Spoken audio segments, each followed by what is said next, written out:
രാവിലെ 7 മണിക്ക് വീട്ടിൽ നിന്ന് ഇറങ്ങിയതാണ് കേട്ടോ. നമ്മൾ എത്തി നിൽക്കുന്ന ഒരു ഗ്രാമത്തിലൂടെ ഇങ്ങനെ ഒരു പുഴ ഒഴുകുന്നുണ്ട്. അതും ഈ വേനൽക്കാലത്തെ. അതിൻ്റെ സംഭവമൊക്കെ എന്താണെന്ന് നമുക്ക് പിന്നാലെ പറയാം കേട്ടോ.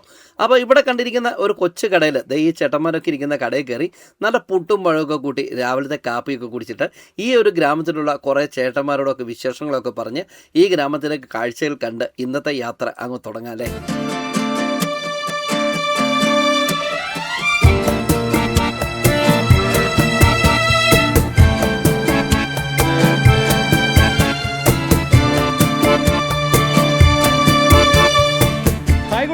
നമസ്കാരം, അജീഷാണ് ഇടുക്കി ചില്ലീസ് കേട്ടോ.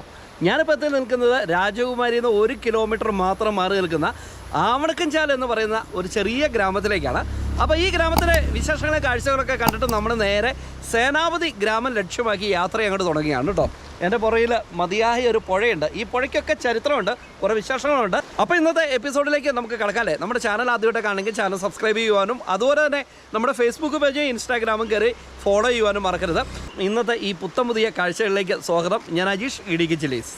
നമ്മളീ കാണുന്നത് രാജകുമാരിയിൽ നിന്ന് ഏകദേശം ഒരു 1 കിലോമീറ്റർ മാറിയുള്ള ആവണക്കഞ്ചാൽ എന്ന് പറയുന്ന സ്ഥലമാണ് കേട്ടോ.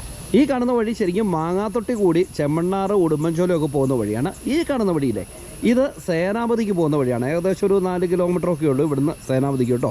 അപ്പോൾ ആവണക്കഞ്ചാലിൻ്റെ കുറച്ച് വിശേഷങ്ങൾ കണ്ടിട്ട് നേരെ നമുക്ക് സേനാപതിയിലേക്ക് പിടിക്കാം. എൻ്റെ പേര് സുഭാഷ്. മുകൾ ഭാഗത്ത് തോട ഒഴുകുന്നു, ഈ പുഴയിലേക്ക് ഒഴുകുന്നുണ്ട്. അതിൻ്റെ മുകളിൽ ഒരു 10-40 ഏക്കർ കണ്ടം കിടപ്പുണ്ട്. അത് മുഴുവൻ ആവണക്കായിരുന്നു, കാട്ടാവണക്കായിരുന്നു അവിടെ മുഴുവൻ. ഒരു കാലത്ത് അവിടെ താമസിച്ചു പറ്റുന്ന മുഴുവന്മാരായിരുന്നു. അവരിട്ട പേരാണ് ആവണക്കൻ കണ്ടം എന്നാണ് അവരതിന് പേരിട്ടത്. അതാണ് ഇന്ന് ആവണക്കൻ ചാലായി മാറിയത്.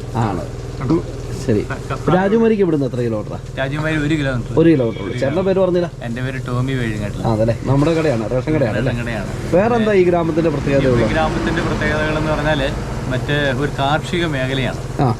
തികച്ചും എംപ്ലോയേഴ്സ് വളരെ കുറവുള്ള ഒരു മേഖലയാണ്. മറിച്ച് ശരിക്കും നല്ല കൃഷിയെ മാത്രം ആശ്രയിച്ച് ജീവിക്കുന്ന ആളുകളാണ് ഭൂരിപക്ഷം. അപ്പോൾ ഇവിടെ ഏറ്റവും കൂടുതൽ ഇടത്തര കർഷകരാണ്, ചെറുകിട ഇടത്തര കർഷകരാണ് ഇവിടെ കൂടുതലായിട്ട് ഉള്ളത്.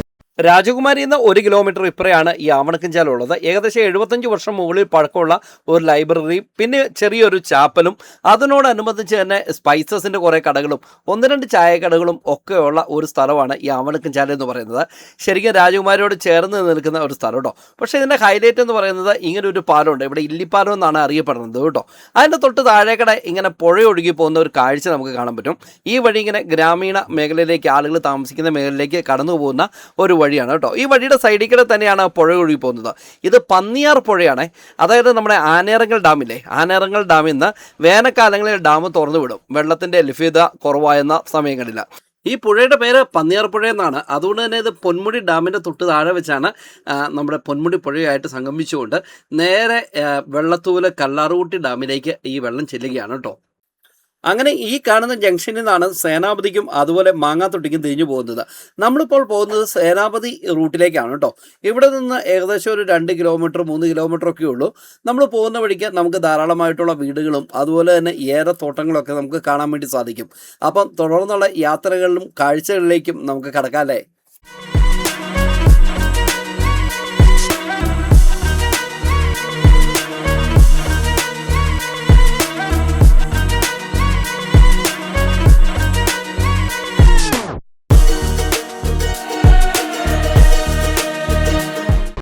അങ്ങനെ കിടിലൊരു യാത്രയാണ് നമ്മൾ നടത്തിക്കൊണ്ടിരിക്കുന്നത് കേട്ടോ. ശരിക്കും ഏലത്തോട്ടത്തിൻ്റെ ഉള്ളിൽ കൂടെയൊക്കെ ഇപ്പം നമുക്കറിയാം, നമ്മുടെ നാട്ടിലൊക്കെ കാലാവസ്ഥ എന്ന് പറഞ്ഞാൽ ചുട്ടുപൊള്ളുന്ന വെയിലാണ്.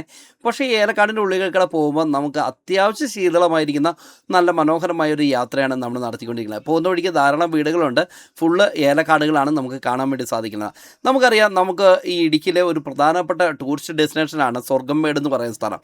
ഓഫ് റോഡ് ബൈക്കുകളുടെ ഒരു കേന്ദ്രമാണെന്ന് നമുക്ക് പറയാൻ പറ്റും കേട്ടോ. അപ്പം അങ്ങനെയുള്ള ആ ഒരു സ്വർഗംമേടിൻ്റെ കാഴ്ചയൊക്കെ നമുക്ക് നമുക്ക് ഇതുവഴി പോകുമ്പോൾ നമുക്ക് കാണാൻ വേണ്ടി സാധിക്കുന്നുണ്ട്. ശരിക്കും ഈ ആമണക്കഞ്ചാലിൽ നിന്ന് സേനാപതി യാത്ര എന്ന് പറഞ്ഞാൽ ഒരു അടിപൊളി യാത്രയാണ്. കാരണം വഴി നല്ല തമിഴ്നാട്ടിലൊക്കെ കിടക്കുന്ന പോലെ നീണ്ടു നിവർന്ന് നല്ല അടിപൊളിയായിട്ട് അങ്ങോട്ട് കിടക്കുന്ന വഴിയാണ്. അങ്ങനെ പോകുന്ന വഴിക്ക് നമുക്കൊരു ചെറിയ കുരിശുപള്ളിയൊക്കെ കാണാം. അത് കഴിഞ്ഞ് നമ്മൾ ചെറിയ ഇറക്കമൊക്കെ ഇറങ്ങി വലിയൊരു വളവൊക്കെ കഴിഞ്ഞ് തിരിഞ്ഞ് നമ്മൾ ടോപ്പിലേക്ക് അങ്ങോട്ട് കയറാൻ വേണ്ടി പോവുകയാണ് കേട്ടോ. അപ്പോൾ ഈ പോകുന്ന വഴിക്ക് വേറെ ഒന്നും കാണാനില്ല. കൃഷിയിടങ്ങൾ, ഏലക്കാടൊക്കെയാണ് പ്രധാനമായിട്ട് കാണാൻ വേണ്ടി സാധിക്കുന്നത്. പിന്നെ ധാരാളം വീടുകൾ ഈ റോഡ് സൈഡിലുണ്ട്. ചെറുതും വലുതുമായിട്ടുള്ള വീടുകളുണ്ട് കേട്ടോ. അപ്പോൾ ഈ പോകുന്ന വഴിക്ക് ഒരു സൈഡിൽ തന്നെ നമുക്ക് സ്വർഗ്ഗംമേടിൻ്റെ ഒരു കാഴ്ചയും കൂടെ നമുക്ക് പോകുന്ന വഴിക്ക് ലൈറ്റായിട്ട് നമുക്ക് കാണാൻ വേണ്ടി സാധിക്കും. അങ്ങനെ സേനാപതിയിലേക്ക് അടുക്കുമ്പോൾ ആദ്യത്തെ ഒരു കാഴ്ച എന്ന് പറയുന്നത് ഇവിടെ ഒരു ക്ഷേത്രമുണ്ട്. ആ ക്ഷേത്രത്തിൻ്റെ കാഴ്ചയാണ് കേട്ടോ. അപ്പോൾ വണ്ടി ഇവിടെ നിർത്തിയിട്ട് നമുക്കതൊന്ന് കാണാം അല്ലേ. നമ്മൾ കണ്ട ആവണക്കിഞ്ചാല എന്ന് പറയുന്ന ആ സ്ഥലത്ത് നിന്ന് ഏകദേശം ഒരു 2 കിലോമീറ്ററൊക്കെ നമ്മൾ സേനാപതി റൂട്ടിലേക്ക് വരുമ്പോൾ ആദ്യം നമുക്ക് കാണാൻ വേണ്ടി സാധിക്കുന്നത് ഒരു ക്ഷേത്രത്തിൻ്റെ കാഴ്ചയാണ് കേട്ടോ. അപ്പോൾ ആ ഒരു കാഴ്ച കണ്ടിട്ട് നമുക്ക് സേനാപതി ഗ്രാമം ലക്ഷ്യമാക്കി നമുക്ക് പോകാൻ പറ്റും. എൻ്റെ ബൈക്കിൽ കാണുന്ന വഴി കണ്ടോ, ഈ വഴി ഇനി വളരെ തുച്ഛമായ കിലോമീറ്റർ മാത്രമേ ഉള്ളൂ നമുക്ക് സേനാപതിയിലേക്ക് എത്താൻ വേണ്ടി. നമ്മൾ യാത്ര ചെയ്ത വഴിയുടെ ആ സൈഡിൽ തന്നെയാണ് ഈ ടെമ്പിൾ ഇരിക്കുന്നത് കേട്ടോ. ശ്രീ മഹാദേവ ക്ഷേത്രം സേനാപതി എന്നാണ് ഈ ടെമ്പിളിൻ്റെ പേര്. എന്താണെങ്കിലും മനോഹരമായ ഒരു കാഴ്ച തന്നെയാണ്.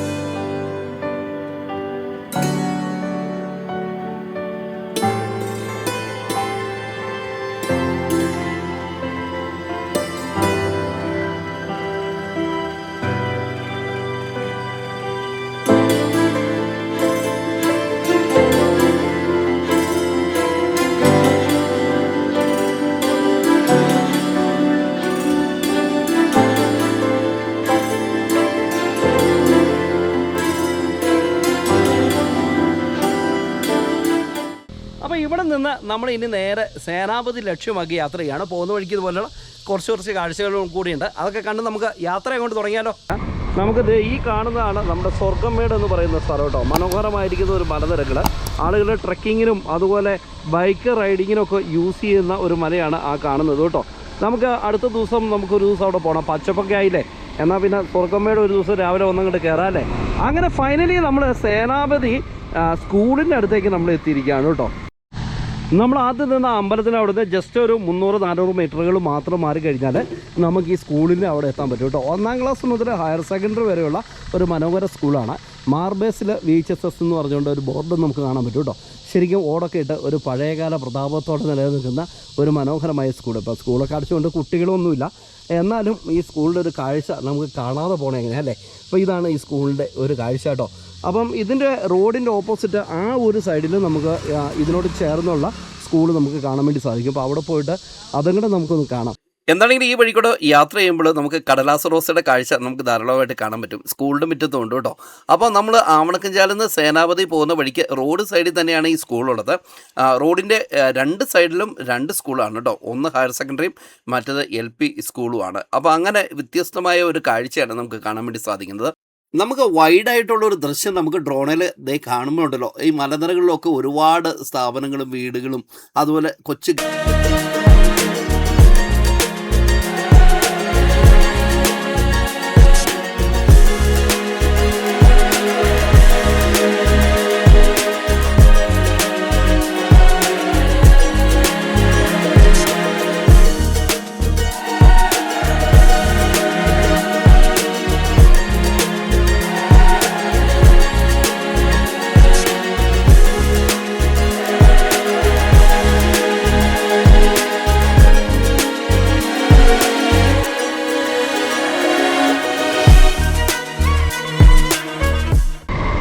മനോഹരമായ സ്കൂളും അതിൻ്റെ ചുറ്റുപാടുമുള്ള കാഴ്ചകളൊക്കെ കണ്ടിട്ട് നമ്മൾ നേരെ ഇനി പോകുന്നത് സേനാപതി ഗ്രാമത്തിലേക്കാണ് കേട്ടോ.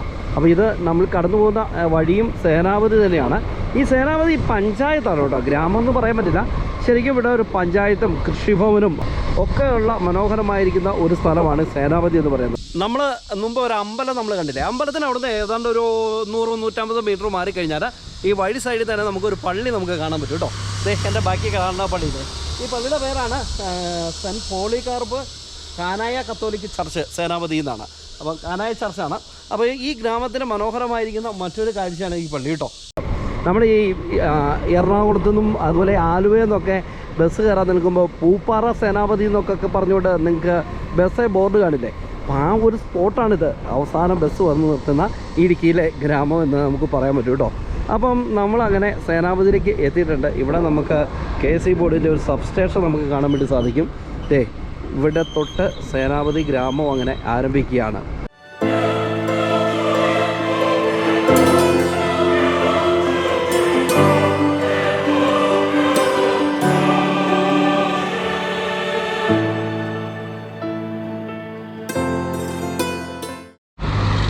നമ്മളീ കാണുന്നത് സേനാപതി ഗ്രാമപഞ്ചായത്തിൻ്റെ കാര്യാലയമാണ് നമ്മൾ കാണുന്നത്. ഇവിടുന്ന് താഴേക്ക് നോക്കിക്കഴിഞ്ഞാൽ നമുക്ക് സേനാപതി ഗ്രാമത്തിൻ്റെ കാഴ്ചകൾ നമുക്ക് കാണാൻ വേണ്ടി സാധിക്കും കേട്ടോ. അതിൻ്റെ ബാക്ക്ഗ്രൗണ്ടിൽ കാണുന്ന മലനിരകളില്ലേ, അതെന്ത് രസമല്ലേ ആ ബാക്ക്ഗ്രൗണ്ട്. അപ്പോൾ ഈ സേനാപതി എന്ന് പറയുന്നത് ശരിക്കും ഒരുപാട് ഗവൺമെൻറ് സ്ഥാപനങ്ങളുള്ള സ്ഥലമാണ്. പഞ്ചായത്ത്, കൃഷിഭവന്, പോസ്റ്റ് ഓഫീസ്, സ്കൂള്, അതുപോലെ തന്നെ പള്ളി, അങ്ങനെയുള്ള ഒരുപാട് സംഭവങ്ങളുള്ള ഒരുപാട് സ്ഥാപനങ്ങളുള്ള ഒരു സ്ഥലമാണ് സേനാപതി എന്ന് പറയുന്നത്. അപ്പം ഇവിടുന്ന് നമ്മൾ ആ ഗ്രാമത്തിൻ്റെ കാഴ്ചകൾ കണ്ട അടിപൊളിയല്ലേ. നമ്മൾ വന്ന വഴി ഇതാണ് കേട്ടോ. നമ്മൾ ആവണക്കഞ്ചാൽ ഇന്ന് രാവിലെ സ്റ്റാർട്ട് ചെയ്തില്ലേ, എന്നിട്ട് ഈ വഴിയാണ് നമ്മൾ താഴോട്ട് ഇറങ്ങി പോകുന്നത്. ഈ സേനാപതി ചെന്നാൽ നമുക്ക് പോകാൻ പറ്റുന്ന സ്ഥലങ്ങളെക്കുറിച്ച് ഒരു ബോർഡ് ഇവിടെ വെച്ചിട്ടുണ്ട്. ശാന്തമ്പാറയ്ക്ക് പോകാൻ പറ്റും, പൂപ്പാറയ്ക്ക് പോകാൻ പറ്റും, അതുപോലെ തന്നെ ഉടുമ്പൻചോലയ്ക്കും മുരിക്കും തൊട്ടിക്കും പോകാൻ പറ്റും കേട്ടോ. നമ്മൾ ആദ്യം കണ്ട പള്ളിയുടെ ഒരു കുരിശുപള്ളി ഇവിടെ ഉണ്ട് കേട്ടോ. ഇവിടങ്ങളിലെല്ലാം കടകൾ, സ്ഥാപനങ്ങളാണ് നിങ്ങൾക്ക് കാണാൻ വേണ്ടി സാധിക്കുന്നത്. ഏതാണെങ്കിലും മനോഹരമായിരിക്കുന്ന ഒരു ആംബിയൻസിലിരിക്കുന്ന ഒരു ഗ്രാമമാണ്. നിങ്ങൾക്കറിയാമോ, ഈ ഗ്രാമത്തിൽ നിന്ന് രാവിലെ 2 മണിക്ക് തിരുവനന്തപുരം, കോട്ടയത്തേക്ക് ബസ് സർവീസ് ഇവിടെ നിന്ന് തുടങ്ങുന്ന ഒരു ഗ്രാമമാണ് നമ്മൾ കാണുന്ന ഈ സേനാപതി എന്ന് പറയുന്നത്. അതായത് നിങ്ങൾ ആലുവയിലും എറണാകുളത്തും മൂവാറ്റുപുഴയിലൊക്കെ നിൽക്കുമ്പോൾ സേനാപതി പൂപ്പാറ എന്നൊക്കെ പറഞ്ഞ് ബോർഡ് വെച്ച് പോകുന്ന വാഹനങ്ങളില്ലേ, ബസ്സുകളില്ലേ, ആ ബസ്സുകൾ വന്ന് പാർക്ക് ചെയ്യുന്നത് നമ്മൾ ഈ താഴെ കാണുന്ന സേനാപതി ഗ്രാമത്തിലാണ്. സേനാപതി എന്ന് പറയുന്നത് വെറുതെ കിട്ടിയ പേരൊന്നുമല്ല. രാജാക്കാട്, രാജകുമാരി, സേനാപതി, ഇത് 3 ഒരുമിച്ച് ചേർത്ത് വായിക്കേണ്ട ഒരു ഗ്രാമങ്ങളാണ് കേട്ടോ. അപ്പോൾ രാജാക്കന്മാരുടെ കാലത്ത് സേനാനായകന്മാർ താമസിച്ചുകൊണ്ടിരുന്ന ഒരു സ്ഥലമാണ് സേനാപതിയായിട്ട് മാറിയെന്നൊക്കെയാണ് ഇവിടെയുള്ള കഥകളും ചരിത്രങ്ങളും ഒക്കെ. എന്താണെങ്കിലും ഇവിടെ കണ്ടു നവജീവൻ ലൈബ്രറി എന്ന് പറഞ്ഞുകൊണ്ട് അടിപൊളി ഒരു ലൈബ്രറി കെട്ടണം, അതിനോട് ചേർന്ന് തന്നെ കുറേ കടകൾ. എന്താണെങ്കിലും ഈ ഗ്രാമത്തിൻ്റെ ഹൈലൈറ്റ് ഈ കാണുന്ന കുരിശുപള്ളി തന്നെയാണ് കേട്ടോ. ഇവിടെ നിന്ന് നമുക്ക് ഈ വഴി കൂടെ പോയി കഴിഞ്ഞാൽ പള്ളിക്കുന്നിലേക്ക് പോകാൻ പറ്റും. അതുപോലെ തന്നെ സേനാപതി ഗ്രാമത്തിൻ്റെ ഒരു കാഴ്ചയാണ് നിങ്ങൾ കാണുന്നത്. 56 കാലഘട്ടത്തിൽ ഈ ഞങ്ങളൊക്കെ ഭൂമി ഇറക്കി മേടിച്ചാ. അതിനൊക്കെ മുമ്പ് ഇവിടെ നിവാസികളുണ്ടായിരുന്നു. കുഞ്ചത്തണ്ണി ആനച്ചാലിലൊക്കെ ഇറങ്ങി നടന്നു വന്ന് തലച്ചമ്മടാനായി ഞങ്ങളെയൊക്കെ ഇവിടെ കൊണ്ടുവന്നു.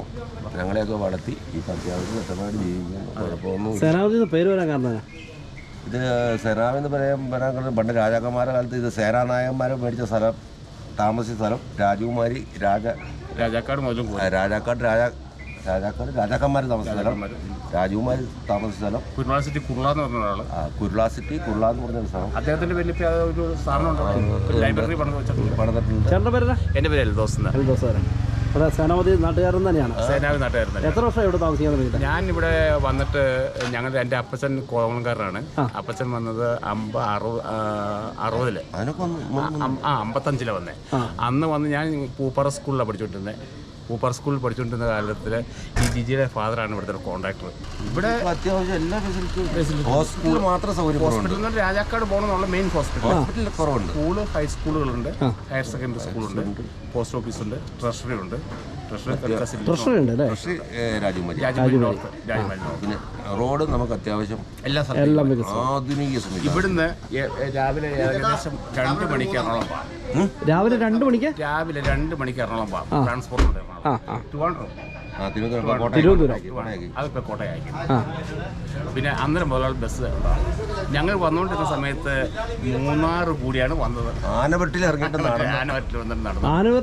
നടക്കുമായിരുന്നു അങ്ങനെയാവും സാർ. ഇപ്പൊ ഇതൊരു വികസനത്തിന്റെ ഭയങ്കര ടൂറിസവുമായിട്ട് ബന്ധപ്പെട്ട മേഖലകളുമല്ലോ. സേനാവി തണ്ട്, മണിതൂക്കാമേട് ഇവിടെയാണ് നമ്മുടെ പുത്രി. എന്നാണ് ഇത് നല്ല അടിപൊളി മാങ്ങ ഇങ്ങനെ കിടക്കുന്നുണ്ട് കേട്ടോ. ഇത് കേരള മാങ്ങയാണോ തമിഴ്നാട് മാങ്ങയാണോ എന്ന് അറിയത്തില്ല. തമിഴ്നാട് മാങ്ങയാണ്. അപ്പം നമ്മളോട് സംസാരിച്ച ആ ചേട്ടൻ്റെ കടയാണ് നമ്മുടെ വെജിറ്റബിൾ ഫ്രൂട്ട്സിലെ ഒരു ഹോൾസെയിൽ മാർക്കറ്റ് പോലെ അല്ലേ, സൂപ്പർ മാർക്കറ്റാണ് നടക്കുന്നത്. അപ്പോൾ ഇവിടെ സേനാപതിയുടെ ഒരു കാഴ്ച എന്ന് പറഞ്ഞാൽ ഗംഭീരമായ കാഴ്ച. ഞാനിപ്പോൾ നിൽക്കുന്നത് വട്ടപ്പാറയിൽ നിന്ന് സേനാപതിയിലേക്ക് കയറി പോകുന്ന ആ ഒരു വഴിയുടെ അവിടെയാണ് നിൽക്കുന്നത്. കഴിഞ്ഞ പ്രാവശ്യം നമ്മൾ വട്ടപ്പാറ ഗ്രാമത്തിൻ്റെ വീഡിയോ ചെയ്തില്ലേ, അപ്പോൾ അവിടെ നിന്ന് ഇറങ്ങി വരുന്ന സേനാപതിയിലേക്ക് വരുന്ന ആ ഒരു വഴിയാണ് നിങ്ങൾ കാണുന്നത്. അപ്പോൾ ഈ വഴി ഇങ്ങനെ നേരെ പോയി കഴിഞ്ഞാൽ നമുക്ക് സ്ട്രൈറ്റ് ശാന്തമ്പാറയ്ക്കും അതുപോലെ തന്നെ പള്ളിക്കുന്നിനും പോകാൻ പറ്റും. നമ്മൾ ഇടത്തേക്ക് തിരിഞ്ഞ് പോയി കഴിഞ്ഞാൽ നമ്മൾ വന്ന ആവണക്കഞ്ചാല, രാജകുമാരി, രാജക്കാടൊക്കെ പോകാൻ വേണ്ടി സാധിക്കും കേട്ടോ. കൂട്ടുകാരെ, നമ്മളിപ്പോൾ സഞ്ചരിക്കുന്നത് ശാന്തമ്പാറ വഴിയിലേക്കാണ് നമ്മൾ സഞ്ചരിക്കുന്നത് കേട്ടോ. അപ്പോൾ നമുക്ക് തൊട്ട് താഴെ വെച്ച് വീഡിയോ ബൈൻഡപ്പ് ചെയ്യാം. എൻ്റെ പുറകിലൊരു ബോർഡുണ്ട് കേട്ടോ, സേനാപതി ഗ്രാമപഞ്ചായത്തിലേക്ക് സ്വാഗതം എന്ന് പറഞ്ഞുകൊണ്ട്. അപ്പോൾ ഗ്രാമപഞ്ചായത്തിൻ്റെ അതിർത്തി വെച്ച് നമുക്ക് ഈ വീഡിയോ അങ്ങോട്ട് ബൈൻഡപ്പ് ചെയ്യാം അല്ലേ. അപ്പോൾ ഇന്ന് നമ്മുടെ സേനാപതി ഗ്രാമത്തിൻ്റെ കാഴ്ചകളും വിശേഷങ്ങളുമാണ് ഇതുവരെ നമ്മൾ കണ്ടുകൊണ്ടിരുന്നത്. അപ്പോൾ നമ്മുടെ ചാനൽ ഇഷ്ടപ്പെട്ടാൽ ചാനൽ സബ്സ്ക്രൈബ് ചെയ്യുവാനും അതുപോലെ തന്നെ നമ്മുടെ ഫേസ്ബുക്ക് പേജും ഇൻസ്റ്റാഗ്രാമിൽ കയറി ഫോളോ ചെയ്യുവാനും മറക്കരുത്. അപ്പോൾ പുതിയ കാഴ്ചകളും പുതിയ വിശേഷങ്ങളൊക്കെ ആയിട്ട് അടുത്ത എപ്പിസോഡിൽ കണ്ടുമുട്ടാം. അതുവരെ എല്ലാവർക്കും ഗുഡ് ബൈ.